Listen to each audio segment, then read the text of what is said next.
5 करने जा रहे हैं हम, procedure for fixing and revising minimum wages. The act provide 2 method for fixing and revising minimum wages. पहला मेथड है आपका कमेटी मेथड, दूसरा है आपका नोटिफिकेशन मेथड।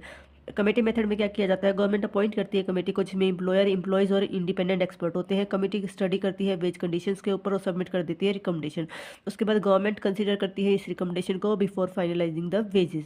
नोटिफिकेशन मेथड के अंदर क्या होता है, गवर्नमेंट पब्लिश करती है draft notification in the official gazette.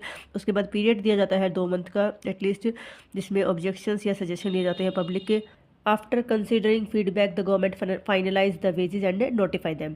Chart के हिसाब से समझ लो, आइडेंटिफाई करती है शेड्यूल एम्प्लॉयमेंट को, उसके बाद चूज करती है मेथड को, कमेटी या नोटिफिकेशन मेथड कोई भी हो सकता है, ड्राफ्ट करती है प्रपोजल को, उसके बाद कंसल्टेंट ऑब्जेक्शन लेने के बाद फाइनल नोटिफिकेशन आ जाता है गजट के अंदर, minimum wages comes into force then. उसके बाद सेक्शन 6 है आपका, जिसमें advisory committee and sub committee के बारे में बताया गया है। The government may appoint advisory committee to recommend fair wages for different industries. This committee include representative of employers, employees and independent member. जो ये कमेटी होती है एडवाइजिंग कमेटी है, सिर्फ एडवाइस करती है but not have the power to fix wages. Their recommendation help to government to make the decision. उसके बाद सेक्शन 7 एडवाइजरी बोर्ड के बारे में है। द अप्रोप्रिएट गवर्नमेंट, सेंट्रल हो या स्टेट हो, shall constitute an advisory board. इसका मतलब पर्पस क्या है, to coordinate the work of wages fixing committee, to advise the government on fixing the revision of minimum wages. Composition की बात करें तो इसमें रिप्रेजेंटेशन ऑफ एम्प्लॉयर्स होते हैं, एम्प्लॉयज होते हैं और इंडिपेंडेंट पर्सन इंक्लूडिंग ए चेयरपर्सन। जो चेयरपर्सन होगा वो भी इंडिपेंडेंट पर्सन होगा आपका, ठीक है। उसके बाद आपका सेक्शन 8 है जो सेंट्रल एडवाइजरी बोर्ड के बारे में बताता है। सेंट्रल गवर्नमेंट शैल एस्टेब्लिश है सेंट्रल एडवाइजरी बोर्ड, जिसका पर्पस होता है इसका पर्पस है advice on wage fixation policy at the national level, coordinate with states advisory board. Composition इसकी बात करें तो इसमें रिप्रेजेंटेटिव होते हैं आपके एम्प्लॉयर्स के, एम्प्लॉयज़ के और इंडिपेंडेंट एक्सपर्ट, बट चेयरपर्सन जो अपॉइंट किया जाता है वो सेंट्रल गवर्नमेंट द्वारा किया जाता है। उसके बाद सेक्शन 9 बताता है आपका, जो कि composition of committees and advisory board membership requirement. The government ensure equal representation from employers and employees, independent member help maintain neutrality और fairness. 1 independent member is appointed as a chairperson. जो independent member है वही chairperson होएगा, और जो independent member है वो इसलिए रखे जाते हैं ताकि फेयरनेस बनी रहे, बाकी एम्प्लॉयर और एम्प्लॉयज़ की इक्वल रिप्रेजेंटेशन होती है। उसके बाद सेक्शन 10 की बात करें तो सेक्शन 10 आपका बताता है करेक्शन ऑफ एरर। अगर गवर्नमेंट को लगता है कि कोई मिस्टेक हो गई है तो अप्रोप्रिएट गवर्नमेंट जो है वो any time by notification in official gazette correct कर सकती है अपनी मिस्टेक या एरर को। वेजेस इन काइंड, ये सेक्शन 11 बताता है। तो जनरली तो ये क्या होगी, जो वेजेस होती है वो should be paid in money या कैश में। Exception if the government permits wages में be paid in kind such as food, accommodation और अदर बेनिफिट।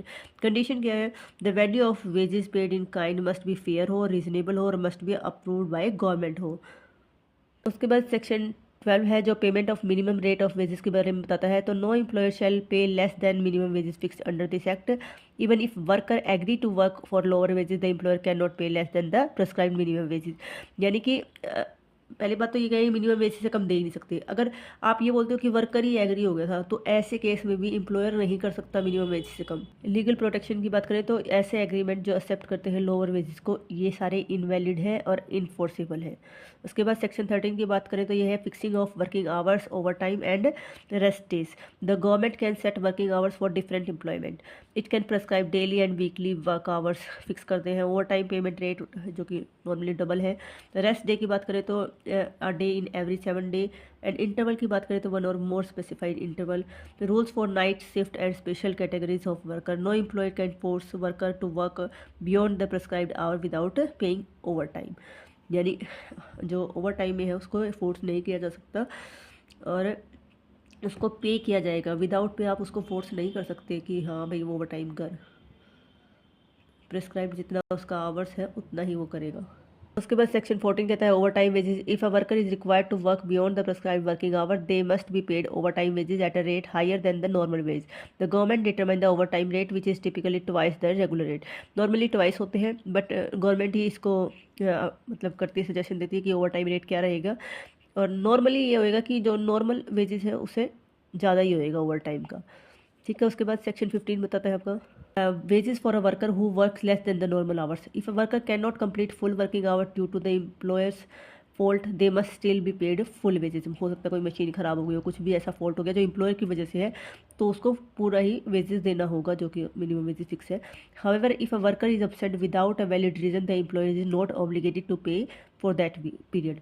अगर बिना ही बताए कोई छुट्टी पे है, कोई वैलिड रीज़न नहीं है और एम्प्लॉयर काम नहीं कर रहा है, एम्प्लॉय काम नहीं कर रहा, तो एम्प्लॉयर ऑब्लिगेट नहीं है उस पीरियड के लिए। ठीक है, ये बात हमारा सेक्शन 15 बताता है। अगर एम्प्लॉयर की गलती है तो employer he भुगतेगा।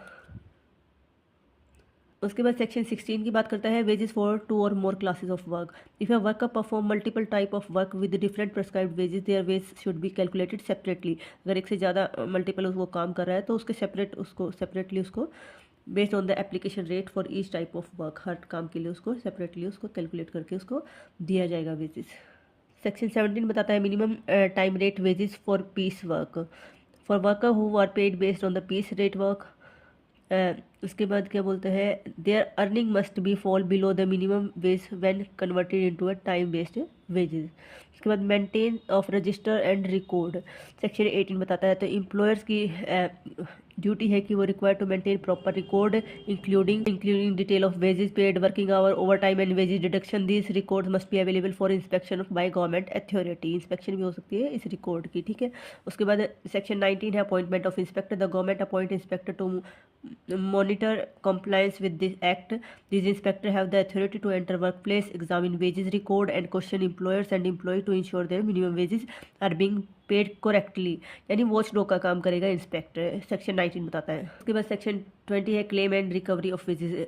If an employer is paid less than the minimum wages they can file a claim before a government appointed authority. The employer can be ordered to pay the due wages along with the compensation। यानी section 20 यही बताता है कि अगर आपको minimum wages से कम पे किए जा रहे हैं तो आप जो भी अथॉरिटी अपॉइंट की गई है गवर्नमेंट द्वारा उसके आगे आप अपना क्लेम फाइल कर सकते हैं, वो आपका चाहे इंस्पेक्टर हो चाहे ट्रेड यूनियन हो। ठीक है, उसके बाद सेक्शन 20 बताता है कि single application in respect of a group of employers, यानी employees a group of worker जो है कि जिसको पे नहीं unpaid can collectively file single application for recovery of wages instead of each worker filing separately.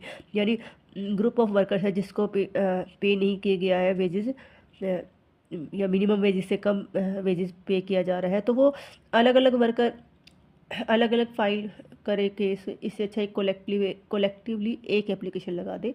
तो ये आपका section 21 बताता है। उसके बाद सेक्शन 22 बताता है penalty for paying less than the minimum wages. The employer who fail to pay minimum wages may face imprisonment up to 6 month और फाइन अप टू ₹500 और बोथ। तो 500 रुपये का फ़ाइन हो सकता है या 6 महीने की कैद हो सकती है, दोनों हो सकते हैं एम्प्लॉयर को अगर वो मिनिमम वेजेस से पे नहीं करता है, फेल हो जाता है मिनिमम वेजेस पे करने में। सेक्शन 23 बताता है exception of employer from liability. इस लाइबिलिटी से बचने के क्या क्या उसको एक्सेप्शन दिए गए हैं। तो he has use to due diligence या फिर other person committed offence without his knowledge या कंसेंट, अदर पर्सन लाइबल होएगा, फिर वो एम्प्लॉयर नहीं होगा। उसके बाद बार ऑफ सूट 24 में बताता है कि कोर्ट में आप इसको एंटरटेन नहीं कर सकते। अगर आपने सेक्शन 20 के अंडर इसका प्लेंटिफ ने अगर वेजेस क्लेम ले लिया है तो वो यहाँ पे कोर्ट में जाके सूट नहीं कर सकता, ये बार करता है सेक्शन 24 ऐसे सूट पे। सेक्शन 25 बताता है contracting out. Any agreement where a worker agree to work for less than minimum wages is invalid. The employer can not exploit worker through unfair contract. यानी कोई भी ऐसा कॉन्ट्रैक्ट वैलिड नहीं होगा जो एक्सप्लॉइट करने के लिए बनाया जाए वर्कर्स को, और जो एग्री करे कि हाँ वर्कर एग्री करता है कि लेस देन मिनिमम वेजेस से, तो ऐसे सारे के सारे जो कॉन्ट्रैक्ट होंगे वो इनवैलिड होंगे। ये सेक्शन 25 बताता है। सेक्शन 26 बताता है एक्सेप्शन एंड एक्सेप्शन।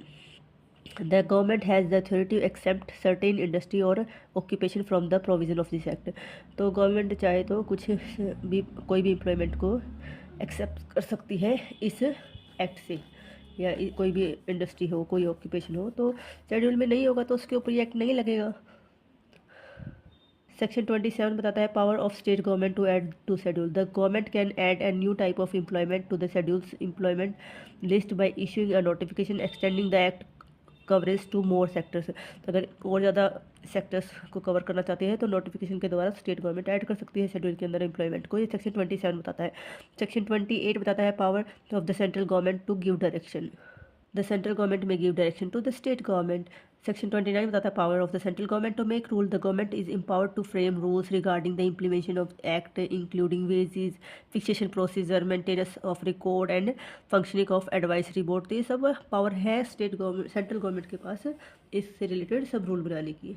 उसके बाद सेक्शन 30 बताता है power to appropriate government to make rule. Appropriate government make rule notification of the official gazette, term of office of members, the procedure of followed in the conduct of business, method of summoning witness, production of document, prescribed time, condition of payment या power of inspector, ये सब power है appropriate government में इससे related कोई भी rule बनाने की। ठीक है, नोटिफिकेशन बाय ऑफिशियल गजट वो रूल बना देती है अप्रोप्रिएट गवर्नमेंट। सेक्शन 30A की बात करें तो rule made by central government to be laid before parliament. Any rule made under this act must be prescribe before the legislation for approved and modification before they came into force. तो लागू करने से पहले उसको legislation के सामने इसको रखना पड़ेगा, ये सेक्शन 30A बताता है। इससे अलग भी बहुत सारे प्रोविजन आए, टाइम टू टाइम आपका अमेंडमेंट हुआ इसमें। कंक्लूजन की बात करें तो the minimum wages act 1948 is a pivotal piece of legislation under the labour law of India. Labour law is a subject under concurrent list. Concurrent list का ये एक टॉपिक है लेबर लॉ, तो इस पे अप्रोप्रिएट गवर्नमेंट आपकी central और state दोनों है, दोनों ही रूल बना सकते हैं। Can fix and revise minimum wages according to the requirement of employees. तो ये हमारा था मिनिमम वेजेस एक्ट। इससे रिलेटेड हम कुछ केस देख लेते हैं यहाँ पे। तो Karnataka general labour union versus union of India, यहाँ पे हेल्ड किया कोर्ट ने। तो जो कंसिलेटर है वो सेटल करेगा issue regarding the payment of minimum wages of the worker. Vijay cotton mills limited versus state of Ajmer का था, यहाँ पे रिजेक्ट की the contention of employers held that the act is not violative to the right of freedom of trade। Constitutionality यहाँ पे check की गई थी इस एक्ट की, तो ये बताया गया कॉन्स्टिट्यूशनल है ये एक्ट। उसके बाद NM Wadia charitable hospital and others versus state of Maharashtra 1986 का ये केस था। यहाँ पे हेल्ड किया गया कि fixing different rate of minimum wages for different locality was permissible under this act and did not violate any provision of the constitution. यानी उसकी कैपेसिटी को देख के, उसकी एजुकेशन को देख के ऐसे फिक्स किया जाएगा minimum wage. But minimum wages fix करने का मतलब ये नहीं कि एक मैनेजर को एक कल रखो और एक जो है सर्वेंट को सबको एक जैसा वेजेस होगा, वो उसकी कंडीशन के हिसाब से फिक्स किया जाएगा। तो ये सब आपका केस थे। आई होप आप सबको समझ आएगा। Thank you.